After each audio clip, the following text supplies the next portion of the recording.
இன்றைக்கி ஒரு வித்தியாசமான பரிமாணத்தில் மறுபடியும் உங்களை சந்திக்கிறேன். அதாவது இன்றைக்கி ஒரு முருங்கைக்காய் குழம்பு தான். இது எப்படின்னா 4 தக்காளி, ரொம்ப சிம்பிள், அமைச்சர் கூட பண்ணலாம். ஒரு பெரிய வெங்காயம் செய்கிறப்ப எடுத்துகிட்ருக்கேன், அதான் ஸ்டீம் அடிக்குது.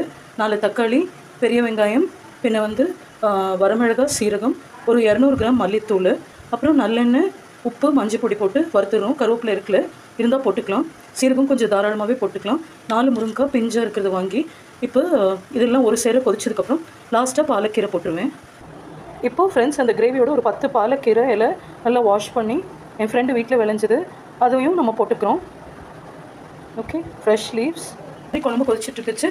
ஒரு 10 இலை பாலக்கீரையும் வெட்டி போட்டுரும். லாஸ்ட் ஒரு 10 மினிட்ஸ்க்கு போதும் இது. ஸோ ஃப்ரெண்ட்ஸ், இந்த மாதிரி முருங்கைக்காயும் பாலக்கீரையும் மல்லித்தூளும் தக்காளி, வெங்காயம், சீரகம், வரமிளகாய் போட்டு ஒரு வித்தியாசமான டயட்ரி குழம்பு. இது ஹார்ட் பேஷண்ட்ஸ்லேருந்து எல்லாத்துக்கும் இந்த சீரகமும் மல்லித்தூளும் கொலஸ்ட்ரால் டைஜஸ்ட் பண்ணிவிடும். ஆர்ட்ரிஸில் இருக்குது. பாலக்கீரை அயனை என்ஹான்ஸ் பண்ணும். ஸோ இந்த மாதிரி நீங்களும் ட்ரை பண்ணுங்கள்.